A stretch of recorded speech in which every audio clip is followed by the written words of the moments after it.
Olá, tudo bem? Mais uma vez, professor Valdecir aqui da Hipnose Fácil, gravando mais uma aula sobre dicas de hipnoterapia aí para quem é do grupo VIP do Telegram e para você que está inscrito no meu canal do YouTube. Se você não é inscrito, aproveita, se inscreva e deixe seu like se você gostar dessa aula. Então hoje nós vamos falar sobre ansiedade e sobre as duas maneiras de se tratar a ansiedade com a hipnoterapia. Nós vimos aqui ansiedade e aqui pensamento e fisiologia. Isso mesmo. A ansiedade, nós sabemos que ela é um sintoma. Ela é um sintoma que existe para nos proteger. Nos proteger do quê? Nos proteger de passarmos por uma experiência ruim novamente. Ou seja, evitar que isso aconteça. Só que pensamento. O pensamento ele pode produzir uma ansiedade? É lógico que pode.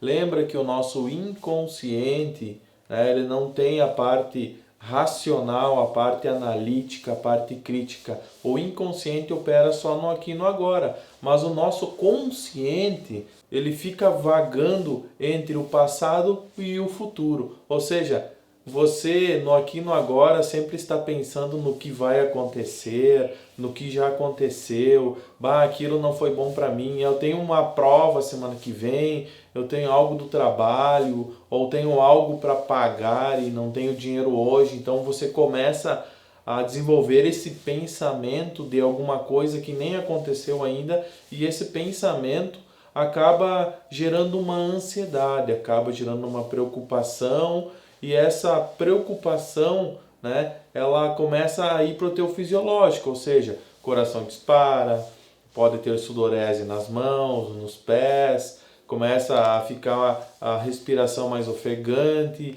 e você começa esse pensamento se retroalimentar, e quando você vê, você está passando mal a partir de um pensamento que está envolvido no futuro ou que está no passado, né?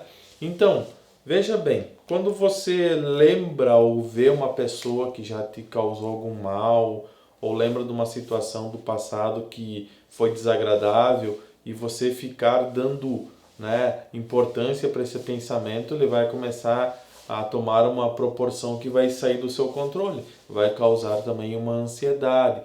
Então, o consciente é responsável através do pensamento, né, de ficar intercalando entre passado e futuro em gerar uma ansiedade.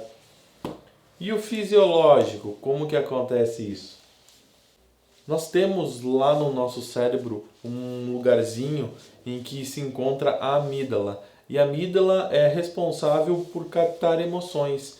Ou seja, esse pensamento é do passado ou pensamento do futuro e que começa a ter uma reação no seu fisiológico, é porque esse pensamento ele ativa a amígdala. E a amígdala, através desse pensamento que vai relacionar uma emoção não muito boa, né, vai disparar aí no seu organismo umas químicas, né? E esse disparo da amígdala nós chamamos de luta e fuga. Por que luta e fuga? Porque esse disparo dessa química aí no seu organismo, que nada mais é do que adrenalina, cortisol e glicose, e isso vai dar condições para o teu organismo, para o teu corpo em si, a enfrentar, a lutar com alguma coisa ou simplesmente fugir de algo.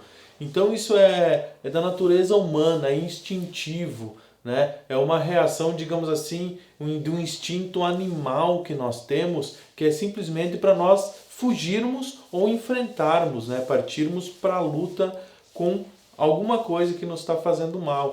Então a nossa amígdala, ela dispara essa química para justamente ter essa condição de enfrentamento ou de fuga de algo que não está te fazendo bem. Só que muitas vezes não precisa nem existir um pensamento para fazer o disparo da amígdala. Essa amígdala, ela pode pegar um atalho. O que seria um atalho? Digamos que em algum momento você sofreu algum trauma, alguma desilusão na tua vida, algum medo, enfim, algum acontecimento. E nesse acontecimento, talvez tenha um gatilho aí que entrou como uma informação sutil na época. Ou seja, uma informação sutil é uma informação que não é evidente, que você não sabe disso, né? Então esse gatilho sutil pode ser, sei lá, um perfume, pode ser a fisionomia de uma pessoa, pode ser qualquer situação aí que você desconheça, mas talvez você está aí num dia tranquilo, não está pensando em nada, tá tudo muito bem, e do nada você começa a passar mal. Do nada teu coração começa a disparar, a respiração muda, começa a tremer, começa a dar sudorese e você começa a pensar o que está acontecendo e não encontra uma justificativa para isso. E o fato de não encontrar uma justificativa para isso, você começa a entrar num desespero e esse pensamento, né, de perda de controle do que está acontecendo, meu Deus, o que está acontecendo comigo, esse pensamento vai fazer a amígdala disparar ainda mais a luta e fuga, sendo que o primeiro disparo, ela disparou por um gatilho inconsciente, por um gatilho que entrou como uma informação sutil e ela acabou disparando, né, essa química aí no seu organismo que alterou todo o funcionamento do teu fisiológico. E o teu pensamento começa a retroalimentar por justamente não saber o porquê que isso está acontecendo. E isso pode evoluir para uma síndrome do pânico, uma ansiedade generalizada e cada vez piorar mais ainda. Porque o fato de você não saber o que está acontecendo só vai disparar mais ainda a luta e fuga da amígdala. Então existem duas formas de nós tratarmos a ansiedade através da hipnoterapia. Quando é a nível de pensamento, você faz uma hipnose clássica, o Dave Elmo, por exemplo, e entra com uma hipnose cognitivo-comportamental, chega no pensamento, dissocia, ressignifica e resolve o problema. Quando é a nível fisiológico, ou seja, quando essa ansiedade pega um atalho, o que você vai ter que fazer, primeiramente, é você acalmar o fisiológico através de uma respiração, através de utilizar o corpo, né? Ocupar o corpo com alguma outra função para que esse disparo acabe, né? Seja interrompido. O fisiológico sendo acalmado, então, através de uma respiração, você, na sequência, faz uma hipnose, né? E através do pensamento, você consegue chegar lá no inconsciente e você consegue achar esses gatilhos que estão sendo disparados por informações sutis, né? E consegue desarmar eles e fazer o tratamento aí na sequência, ok? Então fica aí a dica para você que está com problema aí de ansiedade,